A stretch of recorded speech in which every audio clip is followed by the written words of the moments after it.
और सबसे पहले बात करेंगे अनलॉक की। यूपी में कोरोना की कम होती रफ्तार को देखते हुए अब ढील देने का फैसला लिया गया है। 61 जिलों में आज से अनलॉक शुरू हो गया और इन जिलों में एक्टिव केस 600 से कम हैं।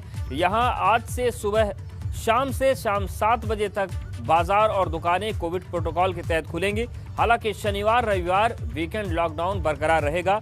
फिलहाल इन जिलों में स्कूल, कॉलेज और शॉपिंग मॉल बंद रहेंगे, सिर्फ ऑनलाइन क्लास ही चलेगी। तो यूपी में लॉकडाउन में राहत मिली है।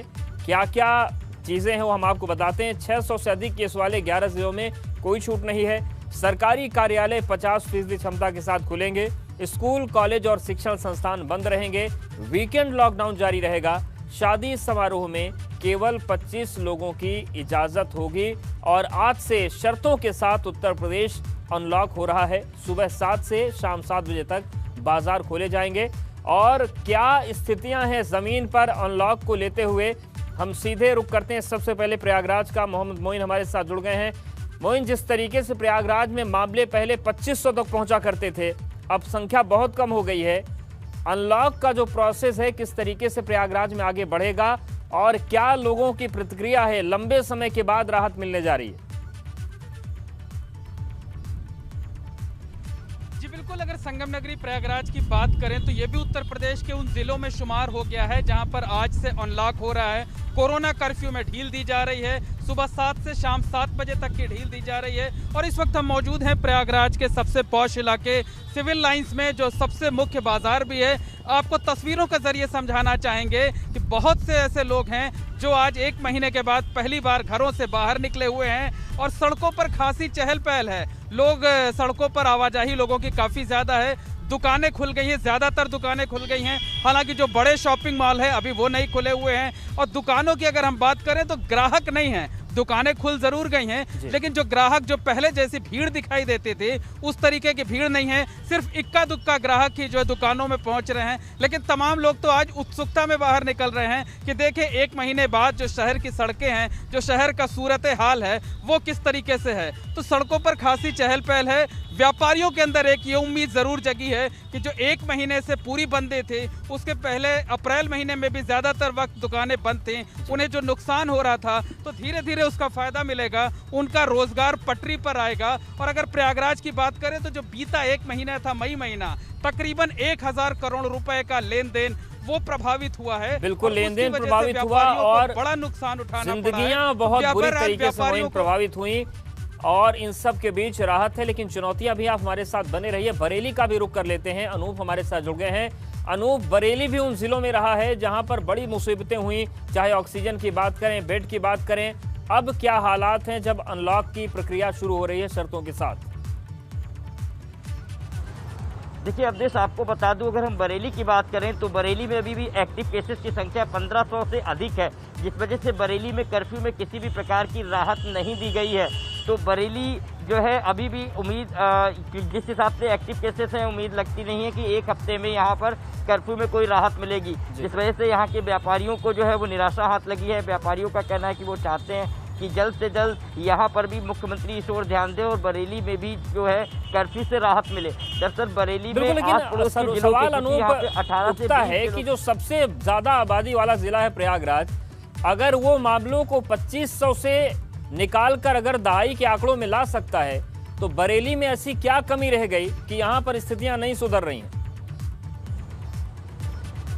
देखिए बरेली में अगर हम बात करें तो शुरुआती दौर में यहाँ पर ना तो स्वास्थ्य विभाग ने ध्यान दिया, ना जिला प्रशासन ने ध्यान दिया।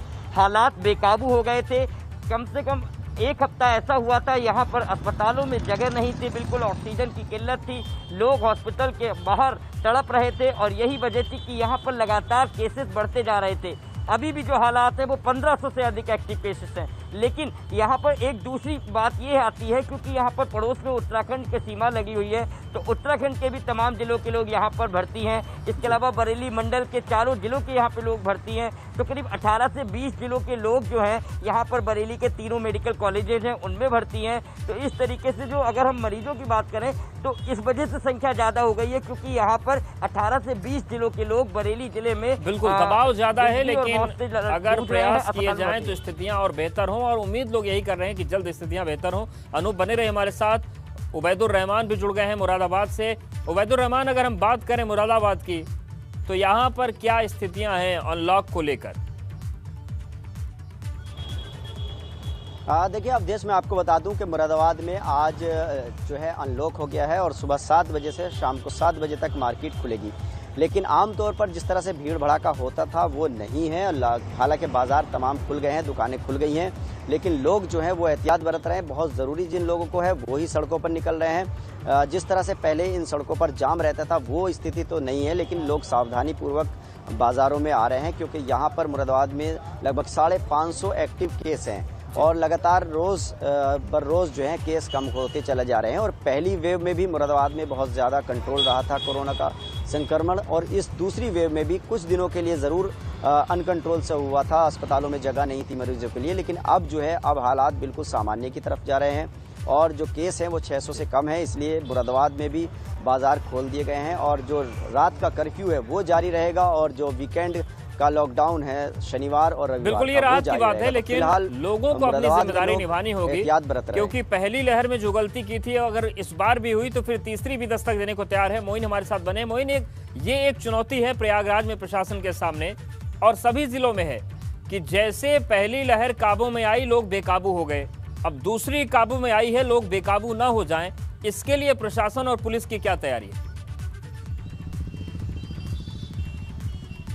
जी बिल्कुल, अगर हम बात करें प्रयागराज की तो आज हमें वो तस्वीरें दिखने को मिल रही हैं। हम कैमरे के जरिए दिखाना चाहेंगे कि जब तक अनलॉक था, जब तक लोग ज़रूरी सेवाओं से जुड़े हुए काम के लिए निकल रहे थे, तब तक हमें 90% से ज़्यादा लोग मास्क लगाए हुए नजर आते थे। लेकिन आज अनलॉक के पहले दिन तमाम जगहों पे तस्वीरें देखिए कि लोगों ने मास्क तो लगा रखा है लेकिन उसे नीचे कर रखा है, यानी पहले दिन से ही लापरवाही साफ तौर पर देखने को मिल रही है। इस बारे में जो पुलिस है, जो सरकारी अमला है, वो जगह जगह लगातार चेकिंग कर रहा है। अकेले शहरी क्षेत्र में 100 सेक्टर मजिस्ट्रेट बनाए गए हैं जो लगातार हर दिन लोगों का चालान करते रहते हैं। लेकिन ये हमारी हम नागरिकों की भी जिम्मेदारी है कि कोरोना का खतरा, ये समझना होगा हमें कि कोरोना का खतरा कम हुआ है, अभी पूरी तरीके से खत्म नहीं हुआ है। और अगर इसी तरीके से लापरवाही बरती गई तो 600 से ज्यादा एक्टिव केस होंगे, तो फिर से बाजार बंद करा दिए जाएंगे। और अगर हालात ज्यादा बिगड़े तो माना जा सकता है कि तीसरी लहर दस्तक देने को तैयार है। हमें फिर से लॉकडाउन के लिए तैयार होना पड़ेगा।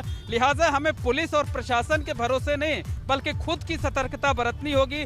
जरूरी काम से ही बाहर निकलना होगा।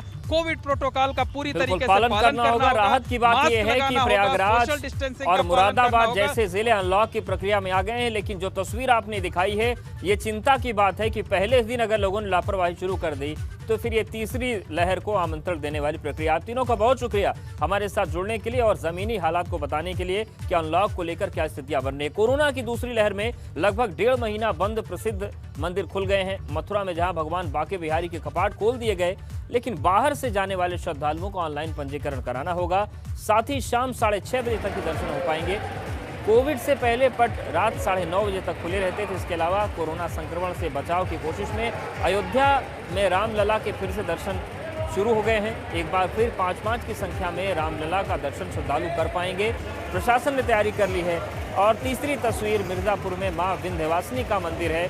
लगभग 51 दिन के बाद विंध्याचल मंदिर खोल दिया गया है। अब श्रद्धालु कोविड गाइडलाइंस के तहत समय और नियम के तहत दर्शन कर पाएंगे। तो 3 तस्वीरें, मथुरा में बांके बिहारी मंदिर खुल गया है, अयोध्या में रामलला के दर्शन हो पाएंगे नियमों के साथ, और मिर्जापुर में विंध्याचल मंदिर को भी खोल दिया गया।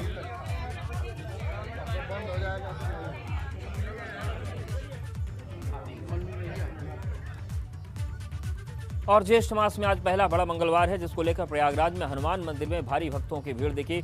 बंधवा में लेटे हनुमान मंदिर परिसर को काफी खूबसूरती से सजाया गया है। बजरंगबली की लेटी हुई प्रतिमा का भव्य श्रृंगार किया गया। ऐसी मान्यता है कि बड़े हनुमान मंदिर में पूजा अर्चना करने से भक्तों की मनोकामनाएं पूरी होती हैं। और प्रयागराज की जो महत्वपूर्ण धार्मिक जगहें हैं उनमें से एक बांध का हनुमान मंदिर।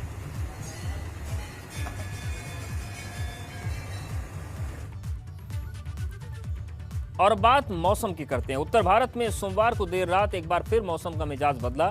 दिल्ली एनसीआर सहित यूपी के कई जिलों में तेज आंधी के साथ बारिश हुई। कई घंटों तक बारिश होती रही। मौसम बदलने से लोगों में गर्मी से काफी राहत मिली। दिल्ली में भी देर रात मौसम का मिजाज बदला, साथ ही दिल्ली से सटे नोएडा और गाजियाबाद में भी तेज बारिश हुई। लखीमपुर खीरी में तेज हवाओं के साथ मूसलाधार बारिश हुई। वहीं मौसम विभाग की माने तो आज भी कई जिलों में मौसम ऐसा ही बना रहेगा। संभल में तेज हवा की वजह से पेड़ एक गाड़ी पर गिर गया, जिससे बड़ा हादसा हो गया और एक युवक की मौत हो गई। मौके पर पहुंची पुलिस ने शव को कब्जे में लेकर पोस्टमार्टम के लिए भेजा। अमरोहा की तस्वीर भी आपके सामने है।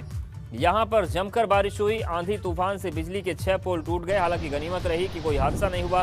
बहराइच से भी ऐसी ही तस्वीरें आई हैं। तेज हवाओं के साथ आंधी आई, जिससे लोगों में अफरा तफरी मच गई। श्रावस्ती में भी कुछ ऐसी ही तस्वीर बनी। हालांकि मौसम बदलने से गर्मी से राहत जरूर मिली है, लेकिन कुछ आफत भी लोगों को झेलनी पड़ी।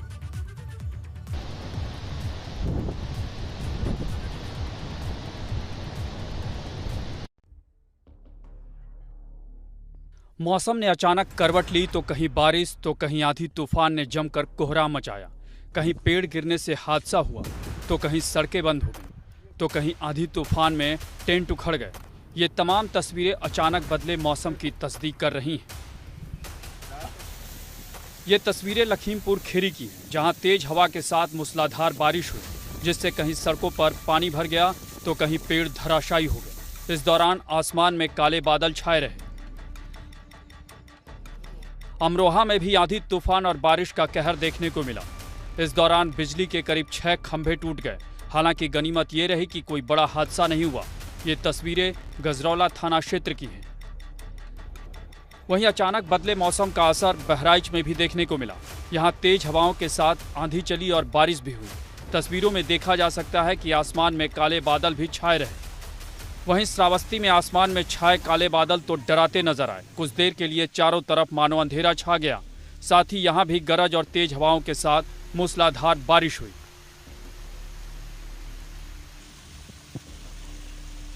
गोंडा में भी अचानक मौसम बदला, जिससे यहां भी आसमान में काले बादल छा गए और तेज हवाओं के साथ मूसलाधार बारिश हुई। एक तरफ इससे लोगों को राहत मिली तो दूसरी तरफ जल भराव की भी स्थिति पैदा हो गई। वहीं वाराणसी में भी अचानक मौसम बदला, जिससे तेज हवाओं के साथ बारिश हुई और लोगों को उमस भरी गर्मी से राहत मिली। गोरखपुर में भी आसमान में काले बादल छाए और बारिश हुई। यहाँ तो जैसे दिन में ही अंधेरा छा गया, लोगों को अपनी गाड़ियों की लाइट तक जलानी पड़ी। आजमगढ़ में भी मौसम बदलने के कारण तेज आंधी के साथ मूसलाधार बारिश देखने को मिली। अचानक बदले इस मौसम ने लोगों को गर्मी से तो काफ़ी राहत दी, लेकिन कई जगह जलभराव भी नजर आया। वहीं संभल में आंधी तूफान के कारण बोलेरो गाड़ी पर पेड़ गिरने से एक शख्स की मौत हो गई। यह हादसा गुन्नौर कोतवाली क्षेत्र में हुआ। जबकि गाजियाबाद में कल रात तेज आंधी बारिश से गाजीपुर बॉर्डर पर किसानों के टेंट उखड़ गए। कई जगहों पर पेड़ भी गिरे, जिससे आवाजाही बाधित हुई। वहीं ग्रेटर नोएडा की ही तस्वीर कुछ अलग नहीं रही। यहां तेज आंधी तूफान से कई पेड़ टूटकर सड़कों पर गिर गए, जिससे रास्ता बंद हो गया। वहीं पेड़ गिरने से कई गाड़ियां भी क्षतिग्रस्त हो गईं। इस दौरान प्राधिकरण की टीम को पेड़ों को हटाने में काफ़ी मशक्कत करनी पड़ी। बहरहाल उत्तर प्रदेश से लेकर उत्तराखंड तक मौसम ने अचानक करवट ली है, जिसका नतीजा आंधी तूफान के साथ जगह जगह मूसलाधार बारिश देखने को मिल रहा है। वैसे मौसम विभाग ने इस तरह का अनुमान पहले ही जता दिया। अनुमान है कि आगे भी कुछ दिनों तक इसी तरह मौसम बदला रहेगा। Bureau report, ABP Ganga.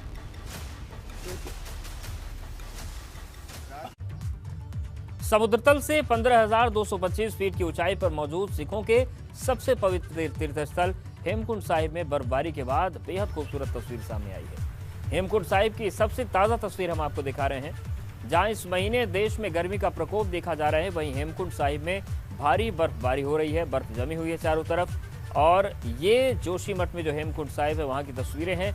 6 से 7 फीट मोटी परत यहाँ बिछ गई है। और इस साल हेमकुंड साहिब के कपाट 10 मई को खुलने थे, लेकिन वैश्विक महामारी कोरोना के चलते यात्रा को स्थगित करना पड़ा। इससे पहले सेना के जवानों ने हेमकुंड पैदल मार्ग में अप्रैल से बर्फ हटाने का काम भी शुरू कर दिया था, लेकिन एक बार फिर से बर्फबारी की वजह से पूरा जो क्षेत्र है वो बर्फ से पट गया है।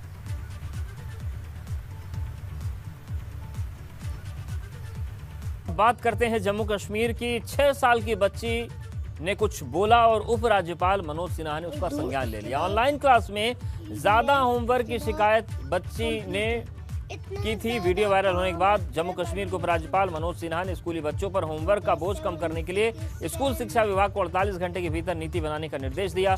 दरअसल 6 साल की बच्ची ने सोशल मीडिया पर पीएम मोदी से होमवर्क के भारी बोझ को कम करने की शिकायत की थी। कहा था कि आखिर बच्चों को इतना काम क्यों दिया जाता है, सुनिए। अस्सलाम वालेकुम मोदी साहब, गुड बाय। अस्सलाम वालेकुम मोदी साहब, मैं एक लड़की बोल रही हूँ, मैं 6 years old। मैं आपको जूम क्लास की बड़े और छोटा बोल सकती हूँ। छोटे बच्चे जो होते हैं, जो 6 years old होते हैं, उनको ज़्यादा क्यों रखते हैं काम मैडम और टीचर, नहीं मैडम और सर क्यों रखते हैं? इतना काम होता है बड़ों बच्चों को। जब मैं सुबह उठती हूँ 10 बजे, मुझे दो बजे तक होती है क्लास। एक होती है इंग्लिश, उसके बाद मैथ, उसके बाद उर्दू, उसके बाद EVS, उसके बाद कंप्यूटर। इतना ज़्यादा काम रखते हैं बड़ों बच्चों को, जो थे 7, 6, 10। छोटे बच्चों को इतना काम क्यों रखते हैं मोदी साहब?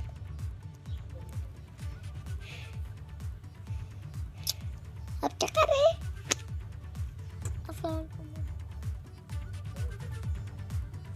और बढ़ते हैं आगे। गाजियाबाद नगर निगम का 15% गृह कर बढ़ाने का विरोध तेज हो गया है। गाजियाबाद नगर निगम के विरोध में कई पार्षद आ गए हैं। RW एसोसिएशन और व्यापार संगठन के लोग भी उतर आए हैं।